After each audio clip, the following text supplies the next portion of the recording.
What's up, everybody? Welcome to the forge. I wanted to give you a little tour of my little slice of paradise. Hope that wasn't too dizzying doing that. And kind of just walk you through what I do, what I use, and how I get it done, and where I find my peace in this world. So let's get it started. We'll start over, I think, in the most important part of any man's shop. Should be a gym. Because if you're not physically fit, you're not going to be able to work very long. And if you ever watch Forge and Fire, you can always tell it's the guys who are out of shape who can't take the heat. So get yourself some heavy stuff, pick it up and put it down. And repeat ad nauseum. And obviously, make sure you put some good fuel in the fire. Have a little spiritual help, never hurts. A little bit of chaos to drive you and bite you in the butt the whole way, keep you pushing, even better. All right, now that we got that out of the way. So, the shop has recently been reopened rather. I've been down for about a year because I've been all over the place doing construction work, because I've been doing construction since I was a kid. So we'll get into that later when we, second part of this video. But let's start off with some materials. Obviously we have some stains, some cleaners, some really high-end paints, some overpriced amazingness polish. This stuff is worth its weight in gold. And some crap that's not even worth $1. You know, we have stocks of sandpapers because if you are going to be forging and polishing, you're going to have to hand sand to make everything pretty. Now, we've got all kinds of handle materials down here. Typically, when you start something, if you have money, you're going to buy it even if you don't need it, because later you will need it. So we have all kinds of wood scales. This is ridiculous, I know. I won't be using it. This is a Kydex press. So, Kydex press. So when you form fit handles and cases, you can make gun handles, you can make cases, of all kinds of things. Sticker paradise. This press smashes in between these layers. You heat up the Kydex. Kydex is up here. It's kind of plasticky material. It's really cool stuff though. It's quick, cheap, and easy. If you're getting into anything, that's a way to go. And from there, we kind of go to the hand tool section. This is more finishing area, woodworking / leatherworking. We have tooling for leather. Hey, little cobra. Obviously, you want really good epoxy if you're going to be gluing anything to steel. You don't want to cheap out there because it's going to fall off eventually. This is kind of a corner of death over here. There's always one of those. Basic hand tools, nothing fancy. Little planes, little presses. I've got my leather BoarLord stamp. Amazing little stamp.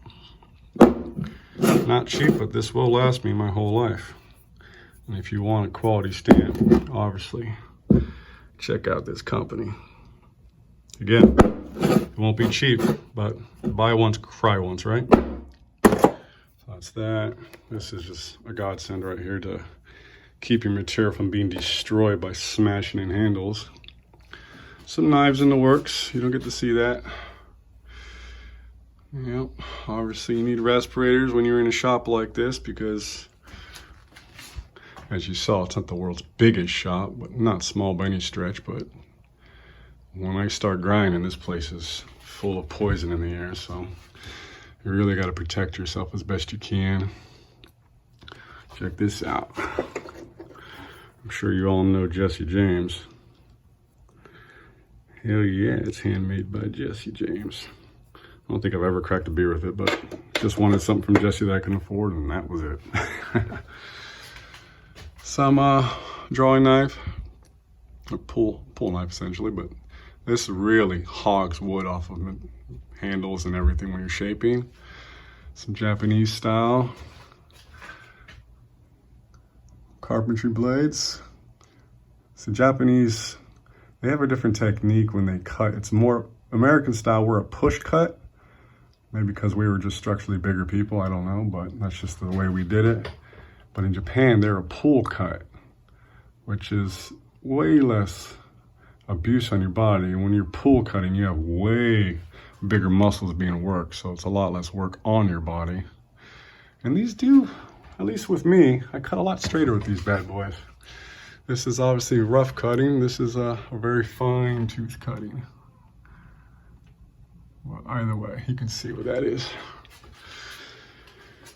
And down here, that big suspicious looking tube over there is full of acid for etching Damascus. I'll show you some of that later. This is a workhorse over here. This is a die grinder. You put in a crazy carbide bits like this, and it's just gonna rip metal off like it's nobody's business. Anyway, got a little smelting area for the amateur smelting I do, which is nothing to even talk about. Linseed oil, anti-linseed oil rags, don't worry, they won't catch fire.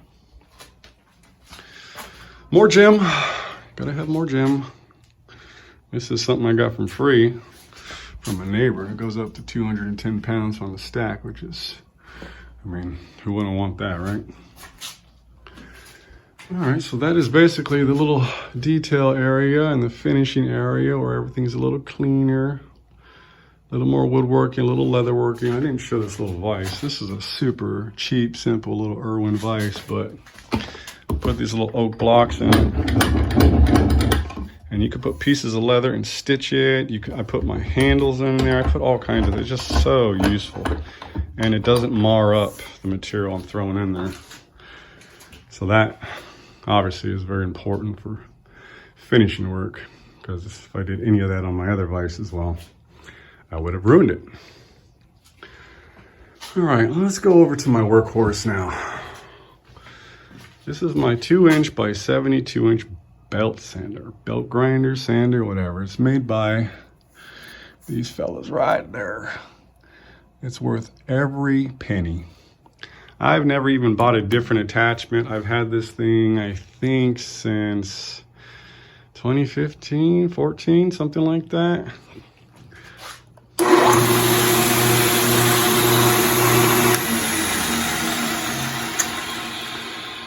I personally have never needed the upgraded model where there's an adjustable motor, speed.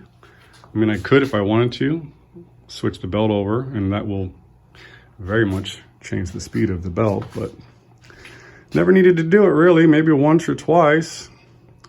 I like to just grind it as best I can, super fast, hand sand the rest because it really polishes it in the way I like it. But this machine is absolutely amazing, and that's where I get my belts. You can make steel disappear in seconds with this. I don't care how thick it is. This is an invaluable tool. This is the first thing I got because I knew if I'm gonna make knives or anything that needs grinding, this is the tool to have. And yes, I went into debt to get it, and I don't care. That debt's gone now.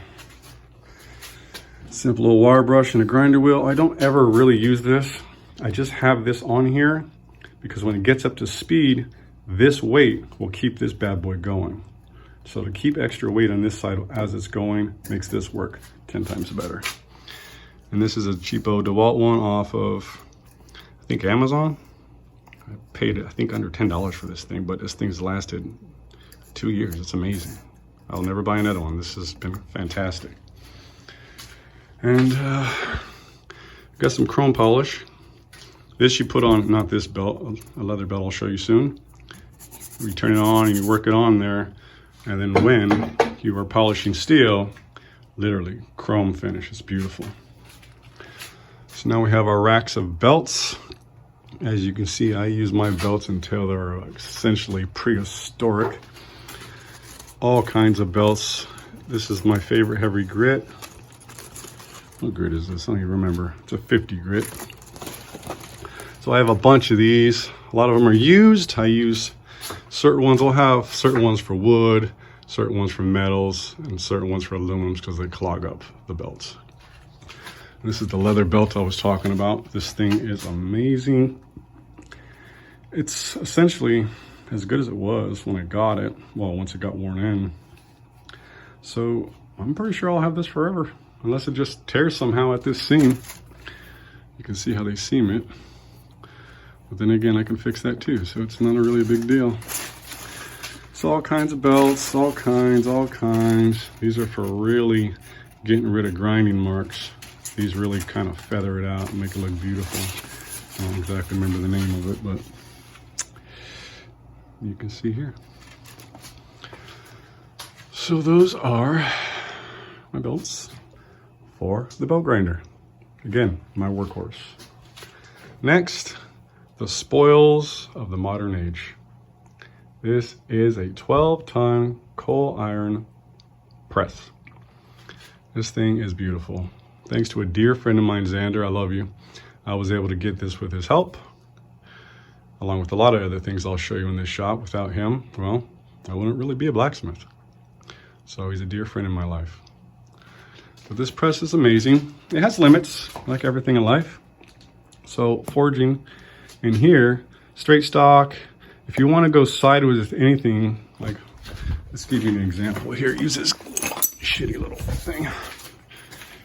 So, axe head. So, obviously you can drift an eye out pretty easily in here. You can stretch a bit out. This way, it's not really going to work so well. So, you'd have to manufacture, buy, whatever, different. Like I made this little guy to punch out eyes, just like that. You know, that's what it would do. And then as it goes back up, it pulls the material off of the...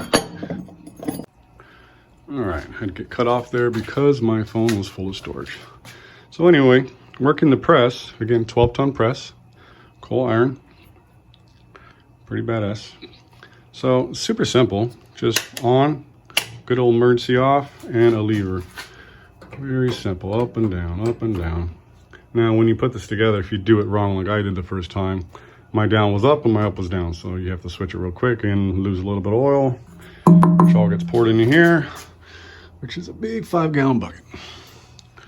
All right, hydraulic fluid. Super simple. I'll probably change this handle in the future. I want to forge something kind of cool on it and reattach it, because why not? So again, that is just a blessing, essentially. It's, the older you get, the harder this work gets on your body. So to have this just means you get to do it longer. That's all this means. Because you can do everything I do by hand, but you will not be able to do it forever. Now, to the forging area. I have a lot to show here, so I'll try and buzz through it quick and not lose another video to storage. This anvil, it's kind of funny. My brother, Xander, and I, we drove 4 hours to Anvil, Pennsylvania to buy this anvil. Well, he bought it for me. This was a gift. I had no idea. He surprised me, and it was a beautiful thing. Now, I've done research on this anvil, and you probably can't see a darn thing here. You might be able to see the M here. There's another H somewhere if I can get a good angle. You're not going to see it. Anyway, I've done research on this. This anvil is a mouse hole forge anvil made in Sheffield, England in 1830. It's a beautiful anvil. It obviously has some abuse. It just means it's been used, and that is way more important to me than just having an anvil. It's brand new looking. I'd rather have some character. There's all kinds of beauty marks over this bad boy. And that's the way I like it. And you can even tell there's a pretty good slant to it because it's been used. And without this chain, this is the most annoying sounding ring in the world. You will have a migraine by the end of the day. That's why this is here. There is no ring with that chain on. And it adds another 10 pounds or whatever. The more weight you add to your anvil, the better.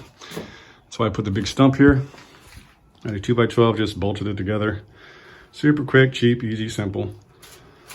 And, you know, that's the center of my forge, essentially. Now from there, we go to an anvil I made. This is a striking anvil. Now, it's not quite complete. I need to put some feet on and fill the legs with sand, but the purpose of these anvils are, obviously you can put tools in them and work them just like you can in the bigger anvil. But the purpose of these is so you can slam it with the sledgehammer and get a lot more force and have no fears of hurting anything, because this is mild steel. You can see the dents all over, and who cares? And it's a good long flat surface to do a lot of other work. So like you've seen me with the bottle openers, I'm putting details in. It's very convenient. It's much lower, so I can work from a higher spot, better view, a little more comfortable. That's why you make these, if you so desire. Plus, if you're teaching somebody new with blacksmithing, you don't have to worry about them damaging one of the loves of your life, because that will just break your heart, because you can see what happens when somebody does. Like this was here, obviously, but fat chunks. People working the edge of the anvil and hitting with the hammer just shears it right off and turns into a meteorite across the shop, and hopefully it doesn't hit an artery. That's the dangerous part of smithing. So that's why I made that bad boy, because I needed it. Now we go to my 100-pound post leg vise. This thing is just absolutely gorgeous. And you can see it's got an $18.99 stamp with 100-pound under it. So you obviously know when it was made and how heavy it is. Now there's no real markings on who made this, except for an M and a 14, which are essentially, I don't really know honestly, but I'm assuming they are just a maker mark, and I don't know about the 14. Who knows? But back in the days, big forges and foundries would make a bunch of these without putting their name on it, so other companies can sell it as it was theirs. You know, practice still, it's used today on a lot of other fields, so it is what it is, but I don't really care who made it, because it's absolutely gorgeous and it's complete. Look at these forged tapered legs. Like, you just can't find that. Like, you know, like there's so many boring ones out there in this world. And to find this one, again, Xander, he found this for me. You know, I asked him to find me one. He found it, I don't know, within a day. The dude's amazing. So, and when we drove out to get this, we got it on this dude who goes through, he sells antiques, and you know, he flips things quick. And I just wanted to see how the screw was, because that's pretty important for these. Look how big this thing opens up. It's not even full yet. But this was caked full of mud, caked. It took all my energy to unscrew this thing to just make sure that screw was fine and healthy. And it was. It looked like it was buried. And that was an old thing back in the days. Look how quick it closes too. That's why it's good for blacksmiths, so you don't lose your heat. But it looks like it was buried when I got it. That's why it's in such pristine shape. I took it all apart, cleaned it up, oiled it everywhere, you know, did the works. Made a little cheap, quick stand for it, because this floor is not really a quality floor to support anything bolted to it. We would just rip out the concrete. So this is full of sand. And screw together. Made a little notch for the boot to go right in, and this, you've seen me work it. This thing is just amazing. One of my favorite tools I have, hands down. Forge, super simple. This is kind of a farrier's forge, so it has a side window here. I have these just for extra insulation because I almost never use this side, but I wanted it just in case I did. You know, you don't want to be pigeonholed to just literally one hole. So it's a double burner forge, nothing crazy, just piping. No cool adjustments for air or anything. I'll upgrade later, but this is what got me started, because I was a photographer before this, so I sold my camera gear and got a forge and some tools. So that's the forge, nothing special. I just run it off a 20-pounder for now. I have another 100-pound outside I can use when I bring it in. And lots of stock, old Tahoe shocks, old ferro chains, copper, wire, some fire bricks, graveyard of metal. lots of old projects, and you'd be surprised how many times this pile saves my butt during projects though. That's why it's still there. Stock, all kinds of different stock. It's always good to have them just straight up and down because you can just at a quick glance see exactly what you have. So shoes, bronze, some oil hardened steel, a little bit of water hardened steel, big fat chunk of stainless. I don't know what to do, my brother gave me, but I'll figure it out. Now a lot of different hand tools. Cannonballs, a little smaller ball. You don't belong there, get out of here. Lots of hammers. This hammer is great for punching holes, obviously. Drifting, that's where I make a lot of my hammer heads. Obviously a bigger hammer, flat side, round side, vice grips, cutting tools, lots of different tongs. You always need different tongs. I don't need too many. I can pretty much get by with just those 4, which is pretty surprising. My beautiful scrolling, twisting. This is made by Ferrum Forge. I'm sure you all know who he is. He's one of my favorite smiths out there. Same thing with the hammer. The hammer is made by him as well. It's a prized possession. That's why I'm putting screws in to keep the handles last as long as I can, because I want to stay complete. But again, those are luxuries. You don't need any of that stuff except the hammer, obviously. But you can start with just this cheapo $2 ball peen you can find anywhere. You don't need anything special to start blacksmithing. Anyone tells you different, well, they're just trying to sell you something. All kinds of different cutting implements and shaping implements. You've seen me use these, some of these, like this for the eyeballs. I just made this super simple. You know, I made it out of another drift, cheapo from whatever store I got it from. All kinds of different guys. All kinds. More shaping tools, bending tools. This is gonna make your eyes for your hammers. This is a tomahawk drift. Very basic, very simple. This is actually for iron workers, for lining up bolt pins for when they're putting in I-beams. But it is an amazing drift because it's so heavy. It's got a big fat head on it, carbon steel. You can't really beat it. Axe drift. This has not been used by me yet, but it will be. I just had to buy it at the time when I had the money. It'll be used in the future when I start making my own full-sized axes. You'll all see that in the future. Sometimes make some decorative work. These are 4 pieces of 1/4-inch steel, forge welded together. Leave the unforged center, twist, untwist, and it makes this beautiful pattern. Nothing crazy, but something I've seen and I just wanted to replicate. Same thing with this.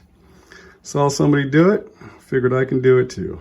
And I'm usually right. So this is a bit harder, takes more time, but this was my first run and it turned out pretty sweet. I did this 7, 8 years ago now, maybe more. So that's that. I have all kinds of cool Damascus. This is, I think it's called Raindrop. Got some ladder Damascus. I typically like to buy these billets pre-made because it's cheaper for my customers, you know? I could buy this for $100 and make you a blade out of it rather than making it myself and having to charge you $1,000 to make it. And not everyone's got that kind of money, so I like to give you all options. But you can see Damascus is beautiful stuff. And I do a fair amount of it, at least I did, and I'm going to again. But I will save all my chunks of it because it's, you know, it's just too cool to throw out, and you can make all kinds of cool stuff with it. I have all kinds of different stocks of steel, all labeled. So this is really hot steel, hence the H.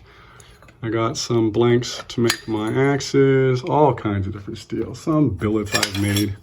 This is actually, I don't know if you can see, you can't see crap, but this is actually cable Damascus. So anyway, You'll see that in the future. So a lot of tooling stuff, more blade stock up here, axe stock, tomahawk stock, all that stuff. Little altar space, because I am a spiritual man, so always gotta have my altar. Oh, this is actually a family heirloom that was made in the late 1700s by a family member in America. My family's been in this country before as a country, so we got a long line here. Cool anvils, all Father Frey and the Smith of the Forge. The real Smith. We got another one up here, actually. That was a cool gift from an old friend of mine. Super sweet of him to give that to me. Reminds me of Paracelsus for some reason, if you know who that is.